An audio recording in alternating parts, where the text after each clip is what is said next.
ఇంటి ప్రవేశ ద్వారంలో ఏదైనా వాస్తులోపం లేదా ఏ రకమైన అడ్డంకి ఉంటే ఆ దోషాన్ని తొలగించేందుకు ఇంటి ప్రధాన ద్వారం వద్ద కూర్చున్న గణపతి విగ్రహాన్ని ఉంచాలి. లేదా గణపతి విగ్రహాన్ని రెండు వైపులా ఉంటే ఇంటి తలుపు చట్రం ముందు వెనక ఉంచవచ్చు.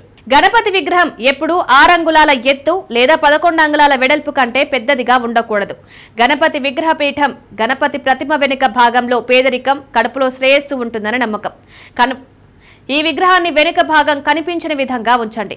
గణపతి విగ్రహాన్ని ఏ దిశలో పెట్టాలంటే ఇంటి ఈశాన్య దిశలో, ఉత్తరం లేదా పడమర దిశలో ఈ విగ్రహాన్ని ప్రతిష్ఠించడం శుభప్రదం. గణపతిని పూజించే ఈ పద్ధతి మీకు ఎప్పుడూ ఆనందాన్ని, అదృష్టాన్ని తెలుస్తుంది. ఇంట్లో ఎక్కువగా వినాయక విగ్రహాలు వద్దు. అయితే ఇంట్లో ఎక్కువగా వినాయకుడి విగ్రహాలను పెట్టుకోవద్దు.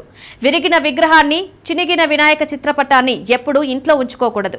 గణేష్ యంత్రాన్ని ఇంట్లో సంపద, ఆనందం, శ్రేయస్సు, అదృష్టం కలగడానికి విగ్రహం వలనే గణపతి యంత్రాన్ని కూడా ఏర్పాటు చేసుకోవచ్చు. గణపతి యంత్రం ఇంట్లోకి దురదృష్టం రాకుండా నిరోధిస్తుంది.